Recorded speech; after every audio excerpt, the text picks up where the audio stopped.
125वी जयंती आपण साने गुरुजीची या ठिकाणी आणि त्याच्याच बरोबर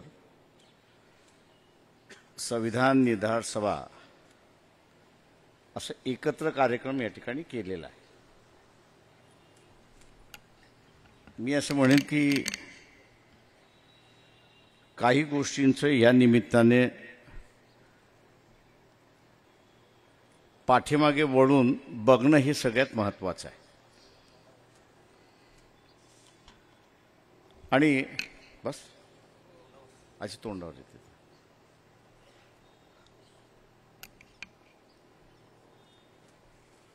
आणि ते पाठीमागे वळून बघण्याचं कारण असं आहे की आपण नुसतं पाट्या टाकत आलो की इथला असणारा बदल होत गेला, त्या बदलाबरोबर आपण चालत आलो अशी असणारी परिस्थिती आहे। संविधान निर्धार सभा आपण असताना म्हणतो, पण एका गोष्टीची असताना आठवण होत नाही आपल्याला, ती सगळ्यात महत्त्वाची आहे आणि ती म्हणजे 27 ऑक्टोबर 1949 हा दिवस अत्यंत महत्त्वाचा असं मी त्या ठिकाणी मानतो। मी महत्त्वाचा याच्यासाठी मानतो की नो पॉलिटिकल प्रिझनर, म्हणजे कोणीही राजकीय प्रिझनर 26 जानेवारी 1950ला आपण असताना स्वीकारणार, त्यावेळेस कोणीही पॉलिटिकल प्रिझनर असू नये अशा रीतीची त्यावेळेची परिस्थिती होती। अनेक पॉलिटिकल प्रिझनर सोडण्यात आले होते, पण एक पॉलिटिकल प्रिझनर सोडण्यात आला नव्हता आणि ते म्हणजे आरएसएस। आणि त्याचं कारण असं होतं की 46 ते 49 ह्या दरम्यान जे असणाऱ्या संविधान सभेमधली चर्चा जी होती, त्या चर्चेला असताना पॅरलल चर्चा त्या ठिकाणी सुरुवात झाली आणि त्या पॅरलल चर्चेच्या शेवटी ज्यावेळेस संविधान स्वीकारणार असं ज्यावेळेस आलं, त्यावेळेस पुन्हा असताना त्या ठिकाणी सांगण्यात आलं की आम्ही हे संविधान मान्य करत नाही आहोत। आणि तिथे मी असं म्हणेन की तो इन्सिडेंट आपण विसरलो।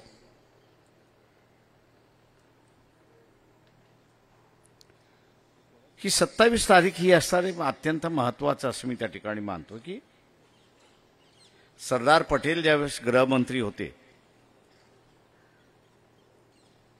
त्या सरदार पटेलांनी शेवटची ऑफर असताना त्यावेळेस आरएसएसचे प्रमुख यांना दिली आणि त्यांनी 3 कंडिशन्स त्याच्यामध्ये मानल्या। पहिली कंडिशन होती की तिरंगा झेंडा हा तुम्हाला अशोका चक्राबरोबरचा मान्य करावा लागेल। दुसरं,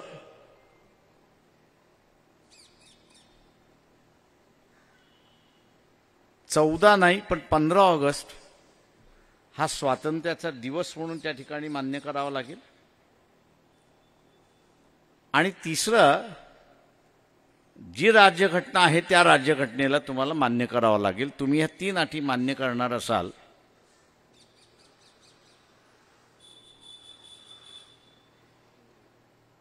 तर तुमची असताना आम्ही सुटका करतो, आणि ते जर मान्य करणार नसाल तर आम्ही तुमची काही सुटका करत। पत्र लिहून दिलं की आम्ही हे मान्य करतो, पण मला माहित नाही काय, पण सरदार पटेलला तेवढंच ते नाखुश होते। त्यांनी तो सगळा संवाद जो आहे आणि त्याच्यामध्ये झालेलं एग्रीमेंट हे 27 जुलै 1949 ला एक GR प्रमाणे त्यांनी असणारे हे केलं। It was a government resolution. ज्यांना ऍडमिनिस्ट्रेशनची माहिती असेल की त्यांना असणारा नोटिफिकेशन आणि GR ह्याच्यामधला अर्थ कळतो।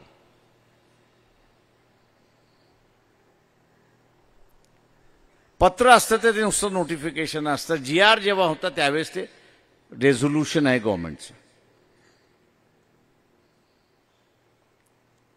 आणि त्याच्याच खाली आपण असताना पाहिलं असेल तर 3 गोष्टी त्या ठिकाणी झाल्या. लिहून जरी दिलेलं असलं तरी RSSनी 15 ऑगस्ट साजरा केलाच नाही. त्यांनी 14 ऑगस्ट पाकिस्तानचा स्वातंत्र्याचा दिवस त्या ठिकाणी साजरा केला. आणि आम्ही ही घटना मानत नाही हे त्यांनी असताना 16 ऑगस्टला त्यांनी असताना जाहीर करून टाकले की आम्हाला संधी मिळाली तर आम्ही बदलू.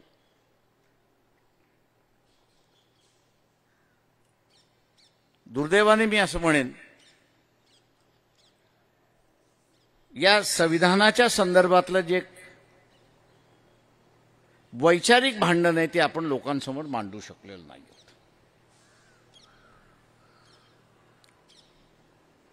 आणि नेमकं वैचारिक भांडण कुठलं आहे ते या देशाच्या संस्कृतीमध्येच हे भांडण रुतलेलं आहे असं मी त्या ठिकाणी मानतो.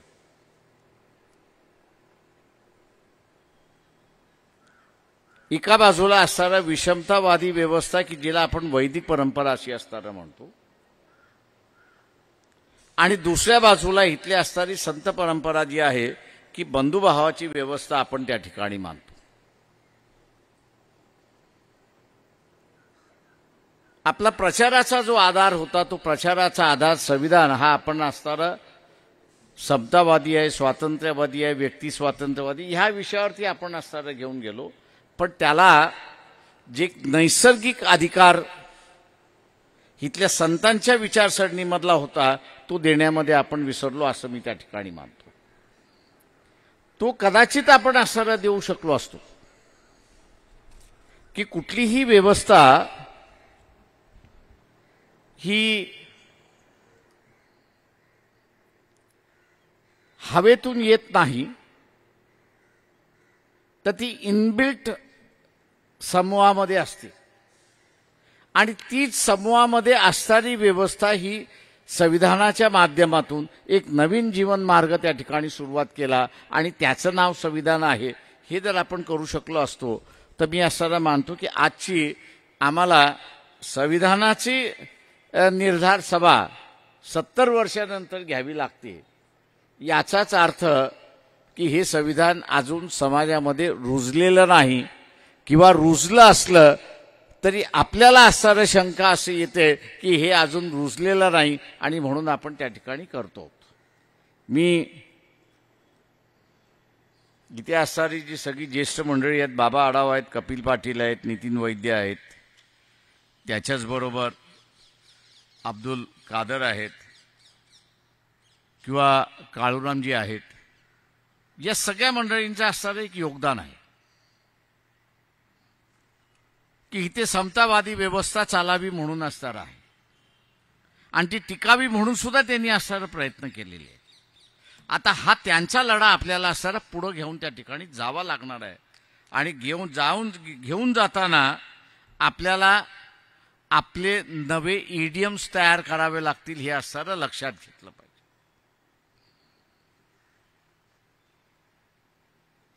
नवीन भूमिका त्या ठिकाणी घ्यावी लागते आणि ह्या नव्या भूमिका घेताना मी मगाशी जसं म्हणालो की आपण नेमकं कुठे मिस झालो ही बस हा त्याच्यातला महत्वाचा मी असणारा मानतोय. आणि सगळ्यात बस मिस कुठे झाली असेल असं तर मी म्हणत असेल की आम्ही आमच्यावरतीच विश्वास ठेवला नाही. आम्ही नेहमी अवलंबून राहिलो अशी असणारी परिस्थिती आहे. आणि म्हणून आपण बघत असाल की समाजवादी विचारसरणी असेल किंवा मार्क्सवादी विचारसरणी असेल एका काळी हाईटवरती होती पण आताच्या असणाऱ्या नव्या पिढीला ती अट्रॅक्ट करू शकलेली नाही अशी असणारी परिस्थिती आहे. आणि तिथेच मी असणारा म्हणतोय की आपली बस मिस झाली असं मी त्या ठिकाणी मानतो. त्याचं कारण असं आहे की हा जो नवीन घडत चाललेला समूह होता या नव्या घडत चाललेल्या समूहाला आपण वेगवेगळ्या विचारसरणीमध्ये बांधत होतो आणि त्या वेगवेगळ्या विचारसरणीमध्ये बांधत असल्यामुळे ती त्याची कल्चरल आयडेंटिटी झाली आणि ती हळूहळू कल्चरल आयडेंटिटी त्याची नंतर पॉलिटिकल आयडेंटिटी झाली.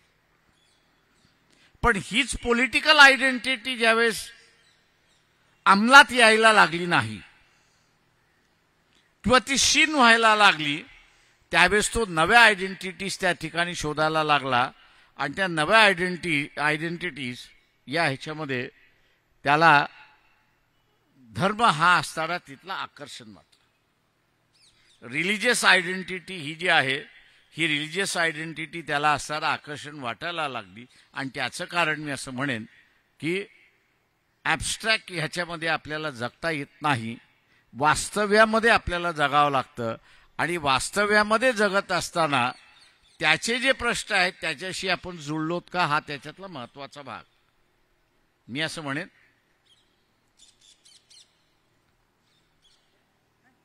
की आपण असणारा आदिवासी समूह आहे,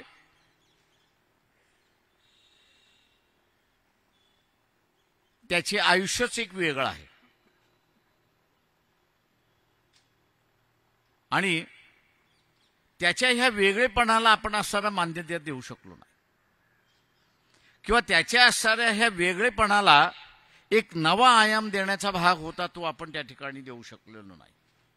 तर त्याला आपण असणारा आपल्या व्यवस्थेमध्ये कॉप्ट करण्याचा असणारा प्रयत्न केला आणि तो कॉप्ट करत असताना आपण आपली संस्कृती, आपली भाषा, आपली हे त्याच्यामध्ये त्याला लादायला लागलं की ते मी असं म्हणेन की एकमेकांच्या विरोधात होतं अशी असणारी परिस्थिती आहे. ही एकमेकांच्या विरोधात होतं आणि ती जी स्पेस निर्माण झाली ती स्पेस इथल्या असणाऱ्या धार्मिक संघटनांनी घेतलंय आणि आज आपल्याला असं दिसतंय की इथे एक नवा संघर्ष सुरुवात झालेला आहे. आपण असताना म्हणतोय की आम्ही संविधानाच्या बाजूने आहोत आणि दुसरी जण असं विरोधक आहेत की आम्ही बदलल्याशिवाय राहणार नाही अशी असणारी परिस्थिती आहे. हा पूर्ण संघर्ष आहे. आता ह्या नव्या संघर्षाला तोंड द्यायचं असेल तर पुन्हा या संविधानाची चर्चा करत असताना तुम्हाला धर्माची चिकित्सा ही करावीच लागणार. त्याच्यापासून पळालात तर हारलात. आता धर्माची चिकित्सा करत असताना पॅन्थर स्टाईल चिकित्सा ही होता कामा नये हे आपण लक्षात घेतलं पाहिजे. आयडिओलॉजिकली असे असणारी चर्चा त्या ठिकाणी झाली पाहिजे. इथे असणारे देव देवता आहेत, सगळे आहेत, पण त्याच्यापेक्षा फिलॉसॉफी आणि आयडिओलॉजी, वैदिक वर्सेस संत अशी असणारी जर आपण मांडणी त्या ठिकाणी केली आणि तिला या संविधानाशी आपण असणारा जुळवत लागलो तर लोकांच्या लक्षात यायला सुरुवात होईल की इथे असणारा विषमतेचे एक पुरस्कर्ते आहेत आणि एक समतेचे असणारे पुरस्कर्ते आहेत. तेव्हा आपण कोणाच्या बाजूने जायचं हा त्याच्यातला महत्वाचा भाग आहे. चॉईस आपण असणारा लोकांना देत नाही आहोत.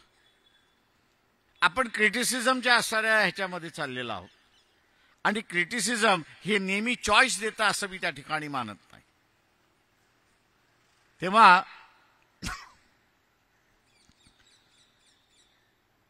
क्रिटिसाइज करण्याच्या ऐवजी माझं ऑल्टरनेटिव्ह काय आहे हे त्याच्यावरती येणं हे भाग आहे. आणि मी आता असं म्हणेन की स्ट्रॅटेजी वाईज आपण असणारा स्वतःचा असणारा विचार केला पाहिजे असं मी त्या ठिकाणी मानतोय. म्हणून म्हटलं इतिहासामध्ये आम्ही चळवळींपेक्षा व्यक्तींना प्राधान्य त्या ठिकाणी मानत गेलो की अमुक एक व्यक्ती आहे त्याच्या पाठीमागे आपण असणारं उभं राहिलो तर आपण असणाऱ्या सगळ्या गोष्टी त्या ठिकाणी वाचू शकतो अशी असणारी परिस्थिती आहे.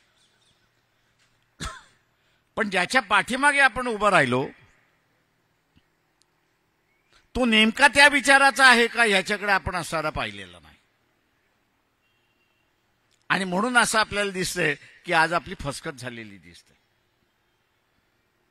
ही आपली असणारी पूर्ण फसगत आहे. तेव्हा या फसगतीतून बाहेर पडायचं असेल बाहेर पडायचं असेल तर आपल्याला असणारं काही ठोस भूमिका ह्या घ्याव्या लागतील अशी असणारी परिस्थिती.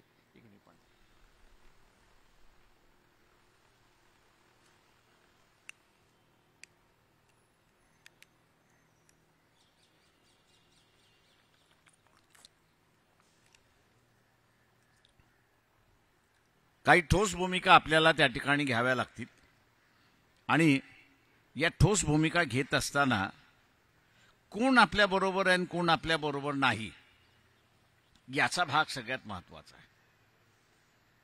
तिथे स्ट्रॅटेजायझेशन करणं सुद्धा त्याच्यातला असणारा भाग महत्त्वाचा आहे. का ही माझं म्हणणं असं आहे की दिस इज हेड ऑन. जसं मी नेहमी म्हणतो की महात्मा फुले असतील, शाहू महाराज असतील, बाबासाहेब असतील, त्यांना ज्या ज्या वेळेस संधी मिळाली त्या त्या वेळेस त्यांनी असणारी व्यवस्था बदलायचा कसुबरही मागे पुढे पाहिलेलं नाही. त्याच्यामुळे जे डिस्प्लेस झाले, त्यांच्या ज्या प्रयत्नांनी जे डिस्प्लेस झाले, ते डिस्प्लेस झालेले पुन्हा आपलं स्थान बळकट करण्याचा प्रयत्न करणार, ते सोडणार नाहीत. आणि तेही संधी मिळाली तर सोडणार नाही तशी असणारी परिस्थिती आहे. तेव्हा आपण सुद्धा आपल्या स्ट्रॅटेजायझेशनचा भाग हा विचारात घेणं हा त्याच्यातला महत्त्वाचा आहे.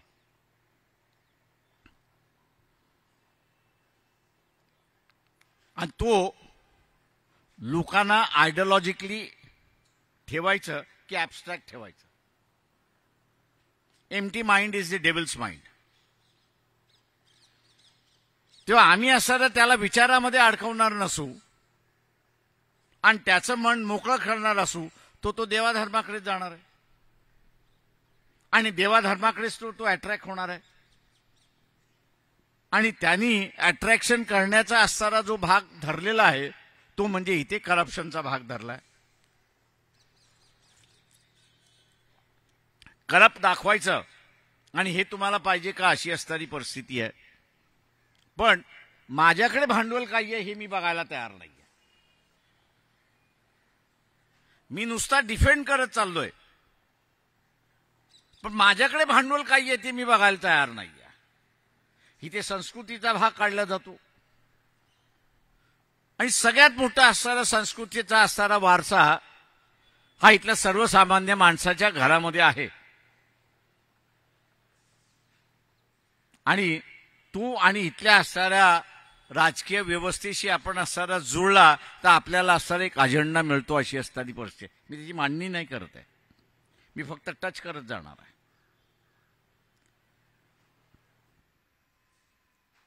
इथे असणारा जो आहे दुसरा वाद इथे असणारा सुरुवात दिसतोय की कल्चरल नॅशनलिझम वर्सेस आपण वाद केला पाहिजे जॉग्राफिकल नॅशनलिझम. कुठलाही देश हा भौगोलिक असतो, हा कल्चरल नसतो. जेव्हा कल्चरल आपण असायला भाग करतो त्या अनेक देशांचं कल्चर तुमच्यासारखं असेल, त्या अनेक देशांचं कल्चर तुमच्यासारखं असेल तर तुम्ही त्यांच्यावरती राज्य करणार आहात का? तुम्ही त्यांना कॅप्चर करणार आहात का? तुम्ही त्यांना एकत्र करणार आहात का? किंवा तुम्ही असणारं फेडरेशन करणार आहात का? याचा असणारा आपण असणारा भाव त्या ठिकाणी केला पाहिजे. किंवा ज्याचा असणारा ऊर बडवला जातोय, उरीचा असणारा जो ऊर बडवला जातोय. मी उत्तर प्रदेशमध्ये 90 साली ज्यावेळेस फिरत होतो संध्याकाळचा, त्यावेळेस तिथला असणारा साधा कॉन्स्टेबल 10 गाड्या झाल्याशिवाय तो सोडत नव्हता. मी एकदा खासदार होतो म्हणून दादागिरी त्याच्यावरती करायला गेलो. त्याला म्हटलं अरे माझी 11वी गाडी जाऊ दे. तो म्हटला नहीं जाने दूंगा, मैं आपको छोड़ नहीं सकता हूं. तो मैंने उससे पूछा भैया क्यों? बोले ये जो गाड़ी आगे और पीछे जो पुलिस की जा रही है इसके रेंज के अंदर सभी गाड़ियां होनी चाहिए, अटैक हुआ तो, इसलिए आपकी 11वी गाड़ी नहीं जा सकती. आता त्या उरीमध्ये असताना किती गाड्या गेल्या? 80 गाड्या गेल्या. आपल्याकडे डिफेन्स मिनिस्टर नाहीत का? तर अनेक डिफेन्स मिनिस्टर आपल्याकडे आहेत. मिलिटरीतला असणारा कॉन्वे आहे की 10 गाड्यांशिवाय कॉन्वे त्या ठिकाणी जाऊ शकत नाही. आपण प्रश्न विचारायला तयार नाहीत. ह्या 80 कॉन्वे गेला कसा?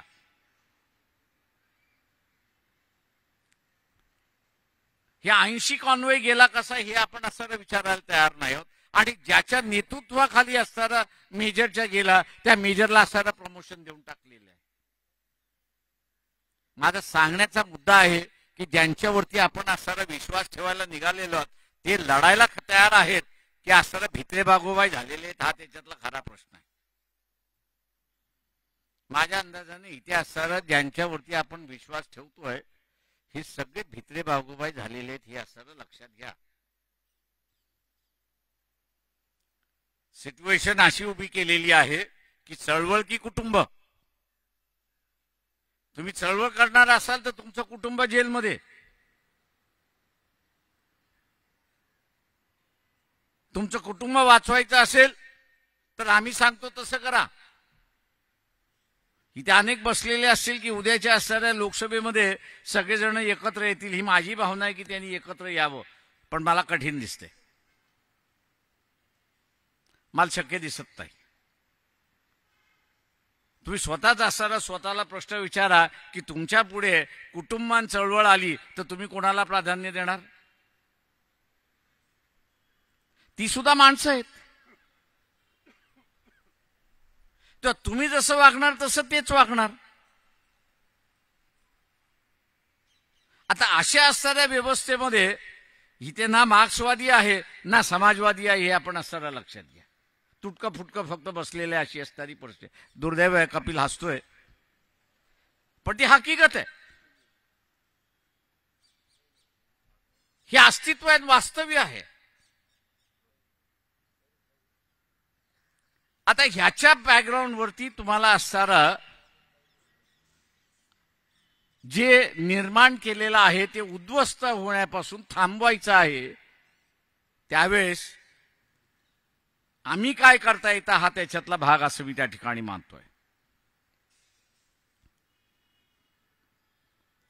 आणि उद्याच्या असणाऱ्या ह्या सगळ्या ह्याच्यामध्ये 2/3 मेजॉरिटी आली तर मग आपल्याला पाहिजे ते त्या ठिकाणी करता येतं. तेव्हा उद्याचा हा जो हमला आहे हा जर थांबवायचा असेल तर 2/3 मेजॉरिटी पर्यंत जाणार नाही याची पहिल्यांदा दक्षता घेतली पाहिजे. आणि 2/3 मेजॉरिटी पर्यंत जाण्याची दक्षता घ्यायची असेल तर मी असताना म्हणतो 4 राज्य जे आहेत ते इथले महत्वाचे आहेत. पश्चिम बंगाल, उत्तर प्रदेश, बिहार आणि महाराष्ट्र. हे 4 राज्य आपण असं लक्षात घेतले. हे 4 राज्य इथले असणारे महत्वाचे आहेत. आणि या 4 राज्यांच्या जोरावरती आपण असणारा काही प्रयत्न केला तर 2/3 मेजॉरिटी येत नाही. आणि 2/3 मेजॉरिटी येत नसल्यामुळे ही व्यवस्था जी आहे ती आपण कंटिन्यू ठेवतो अशी असणारी परिस्थिती आहे. आपल्याला बिहारमध्ये जाऊन तर काही करता येणार नाही, पश्चिम बंगाल यूपी मध्ये आपल्याला जाऊन करता येणार नाही, पण महाराष्ट्रामध्ये आपल्याला करता येईल.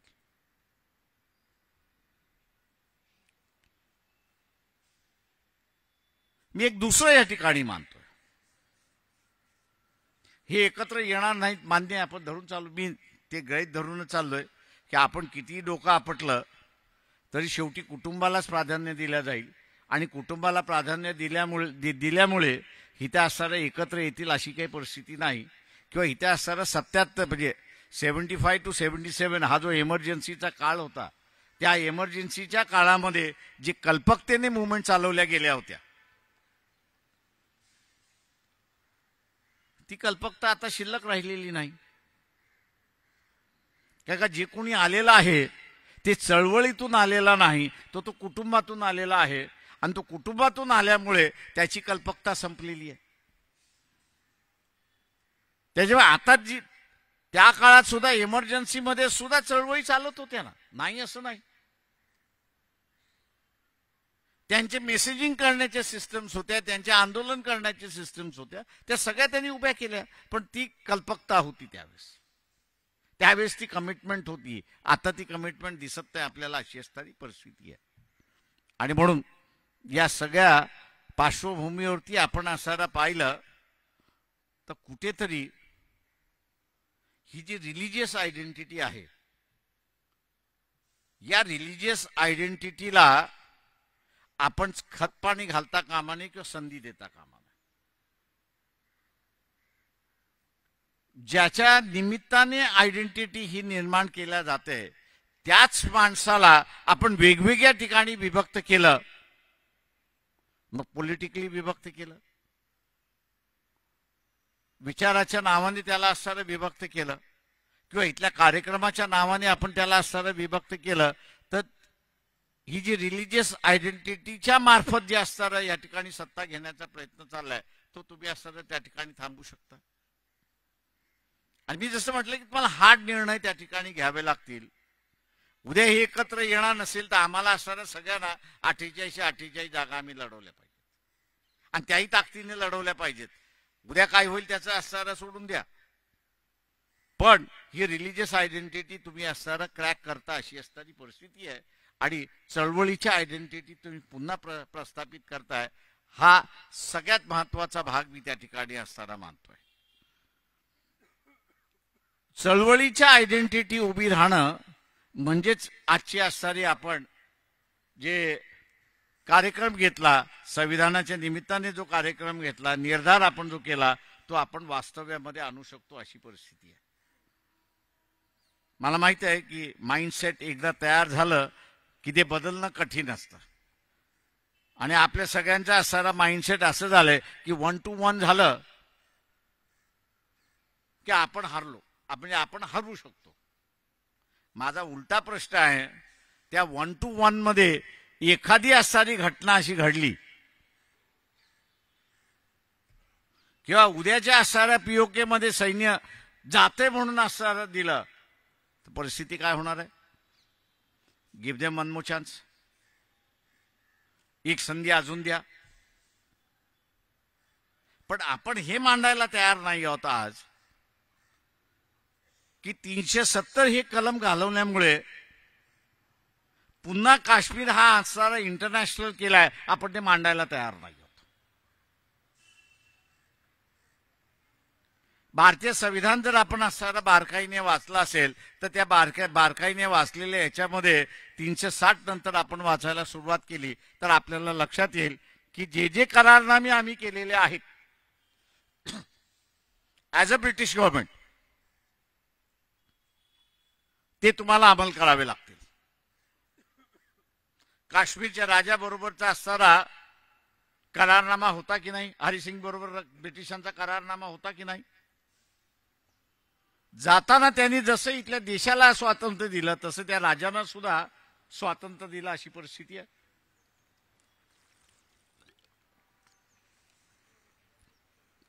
त्यांनी राजांना सुद्धा स्वातंत्र्य दिलं आणि भारताला सांगितलं तुम्हाला त्यांच्यामध्ये विलीन करायचं असेल तर करून घ्या. त्या विलिनीचे असणारे टर्म्स अँड कंडिशन्स आहेत. त्या विलिनीकरणाच्या टर्म्स अँड कंडिशन्स मध्ये जम्मू आणि काश्मीरसाठी सेपरेट कॉन्स्टिट्यूंट असेंब्ली असणार असं त्या ठिकाणी झालं. बाबासाहेब त्याला मान्य करत नव्हते, पण नेहरूने ते मान्य केलं. शेवटी आपल्या सगळ्यांना ते मान्य करून 317वा कलम आलं, दॅट इज अ ब्रिज. उद्या समजा हे असणारं इंटरनॅशनल कोर्टामध्ये गेलं, जो एवढ्या वर्षामध्ये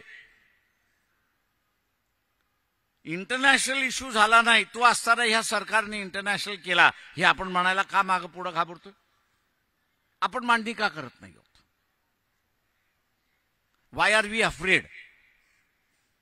आपल्या मनामध्ये कुठली भीती बसलेली आहे की ज्याच्यामुळे आपण असं बोलायला तयार नाही आहोत? राजकीय मंडळी मी समजू शकतो, ती काँग्रेसमधली असेल, ती इतर ह्याच्यामधली असेल, त्यांच्या पुढे असणारा पेच आहे कुटुंब की राजकारण. त्यांनी कुटुंब चॉईस केलेलं हे मला सरळ सरळ दिसतंय, पण ती परिस्थिती आपल्यासमोर तर नाही. तेव्हा आपल्यासमोर नसताना आपण का बोलत नाही आहोत? आपण का ते उभं करत नाही आहोत? कुठलंही भूमिका आपल्याला बजवायची असेल तर ती एग्रेसिव्हली मांडली पाहिजे आणि तिच्यामध्ये विश्वास असताना आपण त्या ठिकाणी मांडला पाहिजे. आणि म्हणून आज मी असायला त्या ठिकाणी मानतोय का मी एका बाजूला मनामध्ये बसतोय, अरे अरे हे असं होते, हे फार वाईट आहे, थांबलं पाहिजे, सगळं झालं पाहिजे, पण मी लढायला तयार नाही असा असणारा भाग आहे. माझं स्वतःचं असणारं एक व्यक्तिगत मत आहे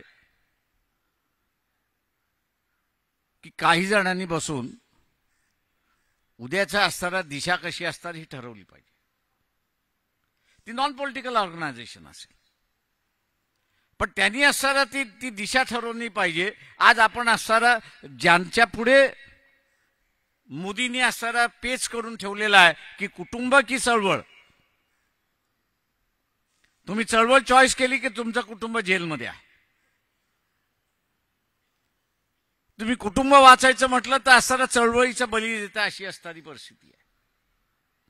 त्या अशा असणाऱ्या ह्या व्यवस्थेमध्ये आपल्याला असणारं एक वेगळी यंत्रणा उभी करून सामान्य माणसाला असणारा गाईड करणं हा त्याच्यातला भाग असं मी त्या ठिकाणी मानतोय. एक चांगला विषय इथे असणारा चर्चेला या निमित्ताने आणला, मी आपल्यासमोर या ठिकाणी असणारा मांडलेला आहे. माझ्या नंतरचे असणारे वक्ते याच्यावरती असणारा बोलतील असं मी त्या ठिकाणी मानतो. त्यांचा अनुभव माझ्यापेक्षा असणारा फार मोठा आहे आणि त्या अनुभवातून उद्याची ही परिस्थिती आपल्याला कसं जाता येईल हा त्याच्यातला भाग आहे. आणि उद्या जे संविधान आहे याला असणारा आपल्याला वाचवायचं असेल तर एग्रेसिव्हली आपल्याला असणारा बाहेर पडावं लागेल. नाही तर संविधान दुसरं आलेलं आहे, निर्माण झालेलं आहे. ज्याला कोणाला बघायचं असेल तर त्यांनी असणारं पार्लमेंटच्या लायब्ररीमध्ये जावं, त्याची असणारी एक कॉपी त्या ठिकाणी आहे. आणि जो आमूलकर बदल आहे तो आपल्याला त्याच्यामधला असणारा दिसतोय अशी असणारी परिस्थिती आहे.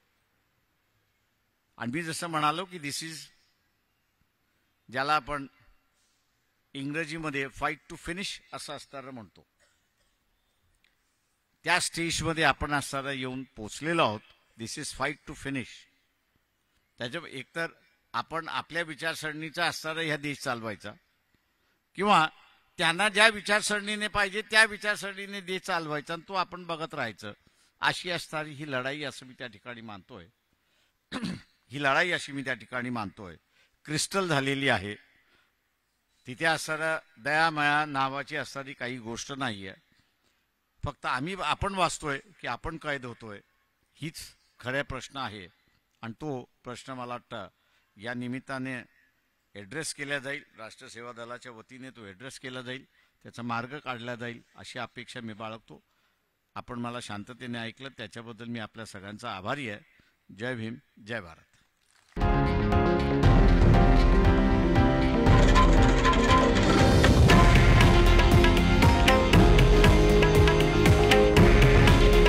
हे आहे देशातील नंबर 1 न्यूज नेटवर्क आणि आपण पाहत आहात TV9 मराठी. काळजी तुमची, हित महाराष्ट्राचं.